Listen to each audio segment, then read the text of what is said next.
The moment my attorney said the words, "the most expensive accident in Silicon Valley history," she was laughing. Not nervously, not politely.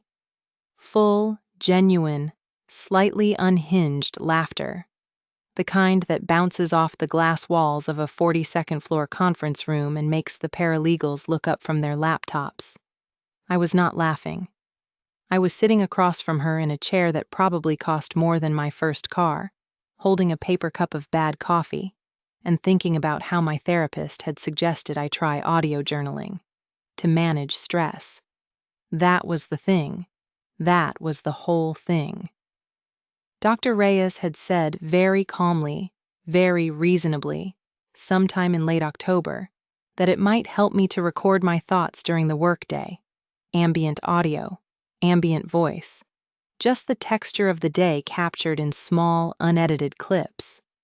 She said people with high-pressure executive roles often found it grounding.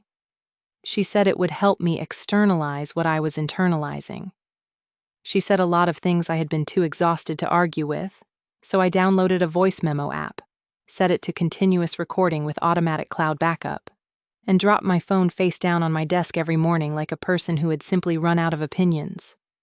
I did not know, in any of those mornings, that I was building evidence. I did not know that the thing I was building evidence for was already happening. Let me tell you where I was in my life when this started. Not for sympathy. I'm going to ask you to reserve judgment for at least another 3,000 words, because the full picture is genuinely more interesting than the simple one. But context matters, especially when someone later tries to convince a room full of very serious people that you are emotionally unstable, and you need those people to have enough context to think, actually, no, my name is irrelevant. What matters is the title. VP of Product, Meridian Systems, San Francisco, California. Meridian was a mid-sized B2B software company that had recently decided, with the enthusiasm of a toddler who has just discovered a word, that it was now an AI company. We had not built anything resembling AI. We had added a chatbot to our dashboard and hired a director of machine learning who spent most of his time writing LinkedIn posts about the future. But the investors wanted AI, and the CEO, a man I will call Marcus, because his actual name is a matter of public record, and I have been advised to use discretion. Marcus wanted to give the investors what they wanted. I had been at Meridian for 4 years.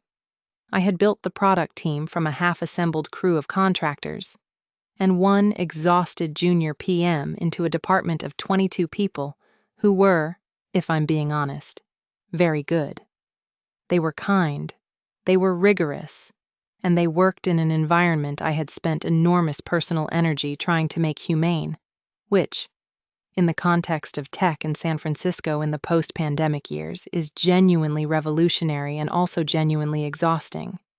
Here is my fallibility, stated plainly, because you'll see it operating throughout this story, and I'd rather name it than have you discover it.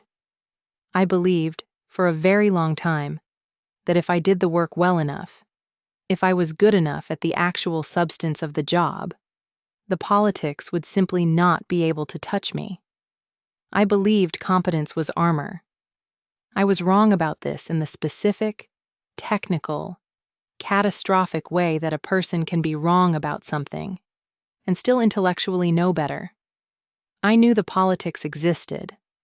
I knew Marcus ran Meridian like a feudal court with better catering. I just thought the quality of my work would keep me above the waterline. Reader, it did not. The first thing you need to understand about Marcus is that he was not stupid. I want to be careful here, because the easiest version of this story is the one where he's a cartoon. The oblivious tech bro, the bumbling executive, the villain who trips over his own ego. That's a satisfying story. It's also not true, and it does me no favors in the telling, because when the antagonist is a cartoon, the protagonist's struggle becomes cartoon scale too. Marcus was smart. He was strategic in the way that certain people are strategic, not building toward anything coherent, but very skilled at reading a room and positioning himself advantageously within it. He understood power. He understood narrative. He understood, with the precision of someone who had survived 3 company pivots and 2 failed acquisitions, exactly how to make a problem look like someone else. He had a daughter he coached in youth soccer on Saturdays. I know this because he mentioned it occasionally with the particular pride of a man who wants credit for showing up. I believe the pride was genuine. I believe the love was real. I am capable of holding that and everything else that follows. But here is what Marcus wanted in October of that year. He wanted to bring in an outside CPO, Chief Product Officer, someone to sit above me, restructure the product organization, and steer the so-called AI transformation. He had already decided this. He had decided it before the Q3 board meeting, before the conversations he had with me where he asked questions and nodded thoughtfully, before the email chain in which he said, "And I still have this. I have all of it. I want to make sure we're investing in your growth here, Maya." He was not investing in my growth. He was looking for a way to install someone else without it looking like what it was, a reorganization driven by a personal preference for a former colleague who had since become available on the market. None of this is speculation, by the way. I'm telling you now what I didn't fully know then, because the story is not a mystery about what Marcus was doing. It's a mystery about when I found out, and how. By the time November arrived, I had approximately 47 voice memos on my phone, most of them deeply boring. Me dictating thoughts between meetings, me narrating my walk to get coffee, me sitting at my desk in our Soma office, 6th floor, floor-to-ceiling windows that looked out over the gray shimmer of the bay on clear days, and on foggy days looked out over approximately nothing, which felt appropriate. Me sitting there and saying things like, "Okay, so the roadmap conversation went sideways again. I think because no one has aligned on what AI native actually means. And I'm going to write that up, but I'm also very tired and I want to go home." Riveting content. The office smelled perpetually of cold brew and the particular synthetic citrus of someone's diffuser 3 desks over, and there was a low ambient hum from the HVAC that I had stopped hearing after the first week, and only noticed again in moments of unusual silence. It had been my professional home for 4 years. I knew which chair in the corner conference room had a broken wheel that pulled left. I knew the elevator took 40 seconds longer on Mondays for reasons nobody had ever explained. I knew my team. I knew the work. And I was, on the morning of November 14th, sitting at my desk with my phone face down and the voice memo app running, when Marcus walked in with Donovan Hale. Donovan Hale. Let me give you a moment with that name because you're going to need to remember it. Donovan was 41, silver-haired in a way that had clearly been cultivated, and carried himself with the confidence of a man who had been told by enough people that he was brilliant that he had simply stopped questioning it. He was Marcus's former business school roommate. He had most recently been CPO at a company that had imploded in a moderately public way during the previous spring. The kind of implosion that produces a lot of LinkedIn posts about lessons learned and the importance of culture and results in nobody losing their connections. He was carrying a sight glass coffee cup. Marcus introduced him as someone just visiting, getting a feel for the space. He said it with the particular energy of a person who is lying and knows that you might know they're lying, but is betting that you are too professional to say so out loud. I smiled. I said it was nice to meet Donovan. I asked if they'd like a conference room. No, Marcus said, waving a hand. Just a quick tour. Carry on. I carried on. My phone sat face down on my desk, recording. Here is turning point 1, arriving slightly ahead of schedule, because that's how real life works. Annoyingly. 2 days later, I was in a one-on-one with Marcus. These were weekly, scheduled theoretically 30 minutes and always 45. We sat in his corner office, which had the better view. You could see the Bay Bridge from his windows on clear days, and he had arranged the furniture so that guests faced the windows and he faced the guests, which meant he was always backlit and slightly harder to read. I had noticed this years ago and filed it as interesting. He opened with the usual things. He asked about the roadmap. We talked about the AI integration timeline, which I had concerns about and expressed, as I always did, with data attached. He nodded. He wrote something down, and then he said, "I want to talk about some feedback I've been getting." The shift in the air was so slight, a dropped barometric pressure. If you have worked in corporate environments for any length of time, you know this shift, the moment when the meeting reveals its actual purpose. "What kind of feedback?" I asked. He looked at me with something I can only describe as practiced concern, the expression of a man who has done this before. "A few people have mentioned feeling. I don't know, Maya, a sense that the team dynamic has gotten tense, that there's pressure they're feeling from above." I processed this. "Can you tell me who?" "I don't want to put anyone in a difficult position." "I understand," I said, "but it's hard to act on feedback I can't source or verify." He nodded again, slowly, as though I had said something profound instead of something obvious.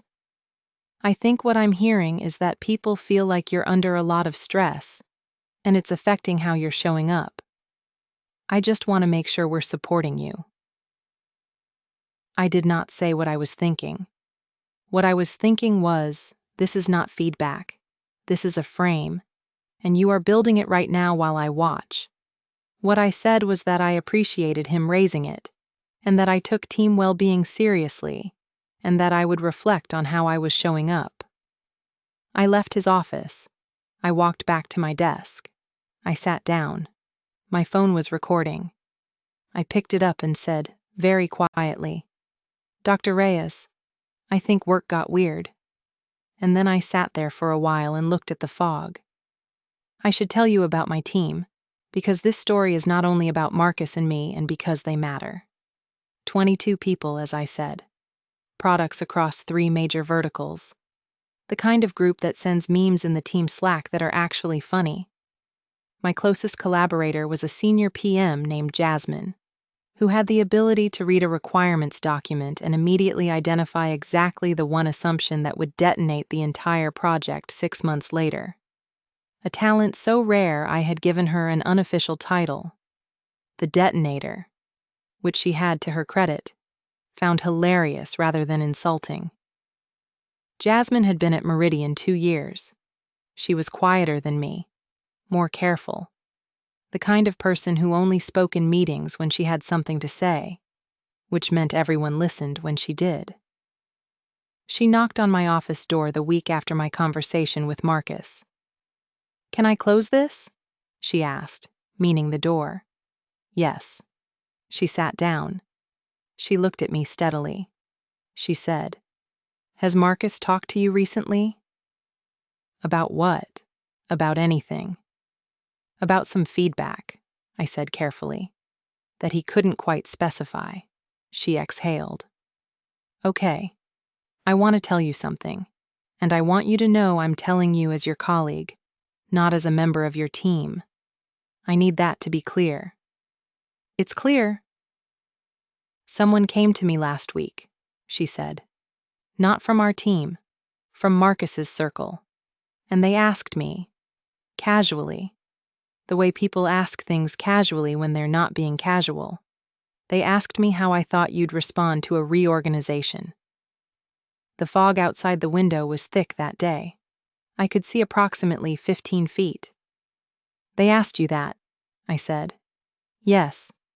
"What did you say?" "I said I thought you'd respond like a professional," which was not the answer they were fishing for. She paused. "I thought you should know." "Thank you," I said. I mean that." She nodded and left.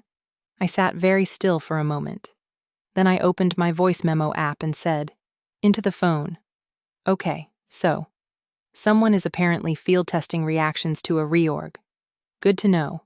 This is fine. Everything is fine." I set the phone back down. It was not fine. But I was working on not catastrophizing, per Dr. Reyes. December arrived with the particular cruelty of San Francisco December, which is not cold by any reasonable standard, but commits to a gray, drizzly insistence that makes you feel like the sky has given up and is just going to stay like this. The office had put up holiday decorations, which, in a tech company, means a very expensive geometric wreath and string lights that someone described in the company Slack as minimalist festive, a phrase I hope never to hear again.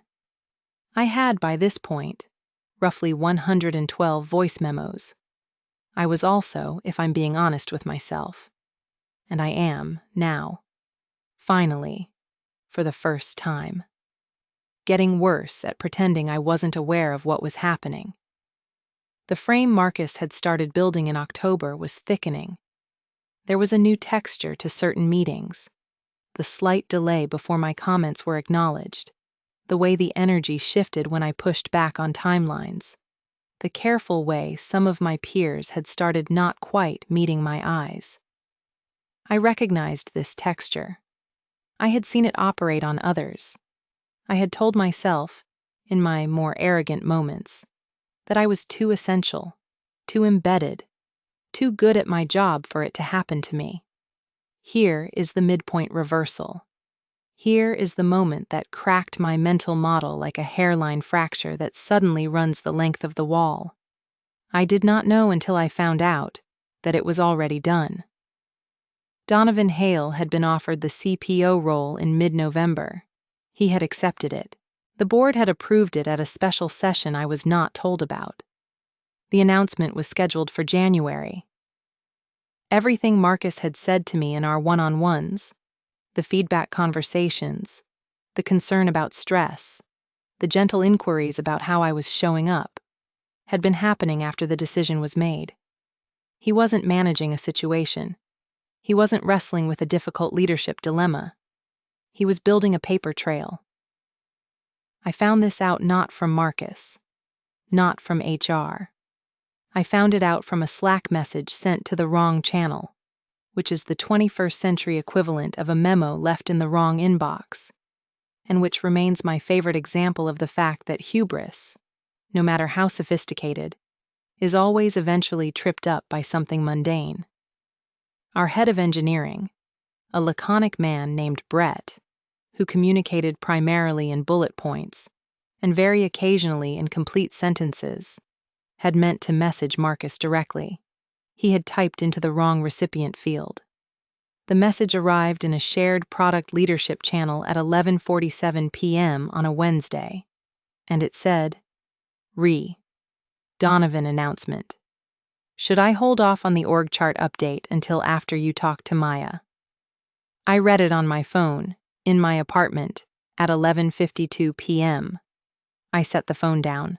I picked it up again. I read it again. There is a specific kind of feeling that occurs when something you suspected is confirmed. When the uncertain becomes certain. It is not quite shock. Shock requires surprise. This was something colder and more clarifying. The feeling of a picture snapping into focus, every grain of ambiguity resolving into sharp, distinct, terrible lines. I did not spiral. This is important to say because the narrative that was being constructed about me depended on the idea that I was prone to spiraling, that I was emotionally volatile, reactive, unstable under pressure. I did not spiral. I lay in the dark for a while and thought about the situation with the focused steadiness of someone who has just realized the fire is real and there is still time to find the exit. I had, at that moment, 117 voice memos on my phone. I had never listened to most of them. The question I am going to plant here, and I am asking you to carry it with me to the end, is this. What was on those recordings? Not the ambient ones. Not the, I'm tired and want to go home ones. The others. Because I had been in the office and my phone had been recording on many of the days that mattered. I had been in the office when Donovan Hale came for his visit. I had been at my desk during one particular afternoon in late November, when my office shared a thin wall with a secondary conference room and the HVAC hum was lower than usual. I had not listened to the recordings. I had trusted the process. I had been doing what my therapist told me to do. I opened the app that night and started scrolling. The week before the board meeting, Marcus called me into his office for what he described as a chance to align before the new year. He seemed, that day, like a man who had successfully landed a complicated maneuver and was now coasting on the altitude.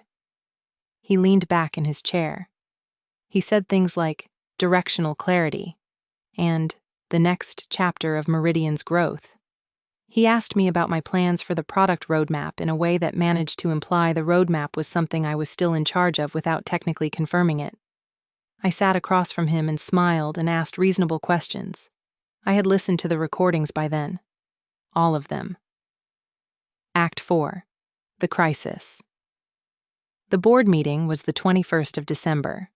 Meridian's quarterly board sessions were held in a rented space in the financial district, a company called Convene, with those aggressively neutral meeting rooms that all smell the same and are designed to project gravitas without committing to a specific aesthetic. The kind of room where serious decisions are made in front of a background that could be anywhere. I was not supposed to be at this board meeting. VPs attended occasionally, for specific agenda items, but this session had been framed as an executive plus board session, and my name was not on the agenda. I knew this. I had been told this. I was there anyway. Not because I had forced my way in. Not because I had made a scene. I was there because Marcus, 2 days before, had sent a meeting invitation that said, "Updated. Would love to have you present the product roadmap vision to the board. Brief, 15 minutes. Your section." He had added me to the agenda. I have thought about this many times, trying to understand what he was calculating. My best theory, and I have had a lot of time to think about it, is that he wanted me there so he could manage the transition in front of the board in real time. He could present the reorg, watch my face, and if I reacted poorly, he had his evidence. He could turn to the board afterward and say, "You see? This is what I've been managing." He forgot, or perhaps he never knew, that I had seen Jasmine's intel and Brett's misdirected message, and had spent the intervening 2 weeks becoming very, very calm. I arrived at Convene at 9 in the morning. I had my laptop, my talking points, and my phone. My phone was in my jacket pocket. My phone was running the voice memo app, as it had been every workday morning since October, because the habit was automatic now, the same way you don't decide to breathe. The room had that particular board meeting architecture. Long table, water pitchers, name placards, the slight formality of people who have dressed up slightly, but not theatrically. I knew 3 of the 5 board members by name. I sat in my assigned seat. I smiled. I made small talk about the weather, which in San Francisco in December means you're discussing gradations of gray. Marcus presented first. Quarterly performance, the AI strategy, the investment thesis. He was smooth. He was always smooth. Watching Marcus present was like watching someone operate a piece of machinery they'd been running for 20 years. Economical, confident, no wasted motion. And then he got to organizational strategy. He said he had been doing a lot of thinking about the structure of the product organization. He said that as Meridian moved into a more complex product phase, it was important to have the right leadership architecture. He said he had identified an opportunity to bring in senior executive talent to help steward the next chapter. He had not yet said my name. A board member named Patricia. I liked Patricia. She asked direct questions and did not perform interest she didn't have. Patricia said, "What does this mean for your current VP of product?" And Marcus said, "And I need you to understand that I was sitting 8 feet away from him when he said this, and my phone was in my pocket, and the room was very quiet. That's actually something I want to address. I've had some concerns about Maya's capacity to operate at the pace this transformation requires. Frankly, the feedback I've been receiving, and this has been a pattern over a number of months, suggests some emotional instability that makes it difficult to rely on her for the kind of high-stakes decisions we're going to be facing. Emotionally unstable." He said emotionally unstable to the board of directors of the company I had spent 4 years building a product organization for, while I was sitting in the room. He did not look at me when he said it. This is the detail I keep returning to. He had arranged his notes and his water glass and his executive composure, and he set it to the middle distance. The way you say something you have rehearsed so many times it has become abstract. Patricia looked at me. The other board members looked at me. I looked at Marcus, and he had to look back, and for 1/2 second his expression did something complicated. A flicker of something I could not fully name. Recalculation, maybe. Or recognition that the room had turned in a direction he hadn't fully mapped. I said, very quietly, "I'd like to respond to that." He said, "Maya." "I'd like to respond to that," I said again. Same volume, same inflection, steady as the recording in my pocket. Patricia said, "Please." Here is what I did not do. I did not cry. I did not raise my voice. I did not deliver a dramatic monologue. I want to be very clear about this because the story of a woman responding to being called emotionally unstable is so often told as though the only authentic response is an emotional one, as though the accusation, by its nature, forecloses the possibility of the precise, documented, undramatic kind of demolition. I opened my laptop. I had prepared a document, not in anticipation of this exact moment, but because I had spent 2 weeks thinking carefully about what I would do when the moment came, whatever shape it took. I said, "I want to walk through the product organization's performance over the last 4 years, because I think it's relevant context." And I did. 12 minutes. Numbers, retention rates, product launch timelines, team growth metrics, customer satisfaction data. Not a single unnecessary word. The room was very still. When I finished, Patricia said, "This is an impressive track record." "Thank you," I said. Then I said, "I also want to address the characterization Marcus offered. I've been told, in a number of one-on-one conversations over the past 8 weeks, that there have been concerns about my emotional stability. I've never been shown specific feedback, or a specific incident, or a performance review that reflects this. I want to be transparent about that pattern, because I think it's relevant to this board's decision-making." I looked at Marcus. He was looking at his water glass. "I also want to share something," I said. And I took my phone out of my jacket pocket, and I set it on the table. Here is the thing about the recordings. They were not dramatic, most of them. They were not the product of surveillance or strategy. They were a series of ambient audio files captured by an exhausted VP who had been told by her therapist that externalizing stress was healthy. They were quiet. They were often boring. They captured the hum of an office, the sound of footsteps, the background texture of a working life. But on November 19th, 11 days before I found Brett's misdirected message, I had been sitting at my desk in the late afternoon when 2 people had a conversation in the conference room next to my office. The wall between us was thin. The HVAC on that particular afternoon had been unusually quiet. The 2 people were Marcus and Donovan Hale. They spoke for 24 minutes about the restructuring, about the timeline, about the announcement, about, specifically, and I want you to brace for this, because I want you to understand what I heard when I sat in my apartment at midnight scrolling through audio files. About the necessity of, in Marcus's words, building a narrative around Maya's limitations before she has a chance to build one of her own. His words, recorded, time-stamped. Building a narrative around her limitations. He said it matter-of-factly. He said it the way you say, let's order lunch or let's schedule a follow-up.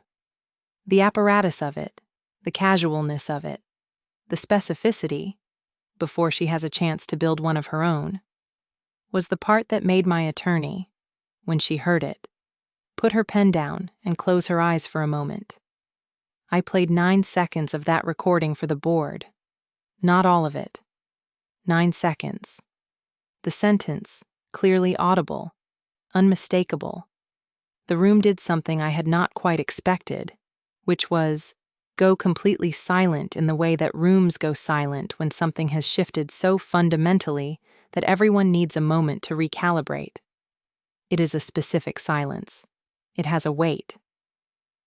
Patricia said, Is that this office? This building? My office, I said. 11 days ago. My phone was on my desk. She looked at Marcus. Marcus was very still. He said, That's out of context. I have 24 minutes, I said. I can play more context. He did not ask me to. I want to give you the breathing moment here, because the story earned it, and so did I. Because after the board meeting, after the session was paused, after the attorneys were called, after Marcus and Donovan left the room in the specific, quiet way that people leave rooms when they understand the geometry has changed, I went to the bathroom and sat in a stall and put my back against the wall and breathed. Just breathed. The tiles were cold and white and completely unremarkable. The faucet dripped. I stayed there for 4 minutes. I was not triumphant. I was not devastated. I was something more like exhausted in a way that had finally become honest. The exhaustion of a person who has been managing a situation for a very long time and has just, finally, been able to put it down. I had one text from Jasmine. It said, How'd it go? I typed back. Interesting. She sent a single raised eyebrow emoji. I washed my hands. I went back in. The resolution of things like this is rarely satisfying in the cinematic sense. There is no single moment where the villain is publicly shamed and the protagonist walks out into golden light. There are attorneys. There are negotiations. There are NDA conversations that I cannot detail here, and settlement terms that my attorney is very happy about, and a series of communications with Meridian's board that happened over the following 6 weeks, and which I will summarize as significant. Marcus left Meridian in February. The announcement described it as a mutual decision made in light of a leadership transition. Donovan Hale never officially started. Jasmine became interim VP of product. She sent me a voice memo to tell me. It was very short. She said, I'm going to be very annoyed if you don't come back, just so you know. I laughed for the first time in a while. My attorney, in that 42nd floor office, explained to me the legal landscape with precision and humor, and the genuine affection of someone who has seen a lot of situations and found mine instructive. She said Meridian's exposure was significant on multiple fronts: the documented premeditation, the board presentation, the chain of internal communications, the recording. She said the combination was rare. She said most people in my situation didn't have the recording. Most people aren't audio journaling for stress management, I said. No, she agreed. They really aren't. And then she laughed, that real, unhinged laugh that bounced off the glass walls, and I sat there with my bad coffee and my accidental evidence and felt the specific relief of someone who has been called something they were not, and has managed, against some odds, to prove it. Dr. Reyes, when I told her what had happened, was very quiet for a moment. Then she said, "So the journaling helped." "Not in the way you intended," I said. "No," she said, "but you were steady. Through all of it, you were steady." He called me unstable. He said it to a room full of people who were supposed to believe him. He had built the narrative carefully, deliberately, weeks before I knew I needed to dismantle it. He had made the calculation that the label would stick, that the performance of concern would read as genuine, that I would either react in a way that confirmed the story or absorb it in a way that cemented it. The recording was steady. It always was. Here is what I want to tell you about the aftermath, about the texture of life on the other side of something like this. It is not clean. I don't wake up every morning feeling vindicated. I wake up sometimes and think about the 22 people on my team and what happened to their projects while the leadership drama was consuming everything. I think about the junior PMs who did not know what was happening and tried to read the room and found it unreadable.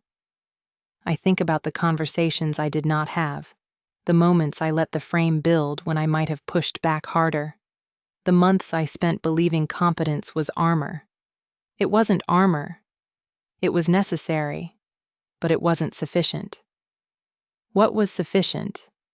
Accidentally, therapist ordered, technically mundane, was a phone sitting face down on a desk in a city where people make enormous bets on things that might work out, recording the ordinary sounds of a working life that turned out to be anything but. The question I asked you to carry: what was on those recordings? Now you know. Everything. Everything was on those recordings. The hum of the office, the footsteps, the fog outside the window and the HVAC and the dripping faucet and the particular silence of a room that has just heard something true. All of it, preserved without intention, in the steadiest possible format: audio, unedited, continuous, time-stamped. He called me unstable. I have the receipts. They are 47 hours long.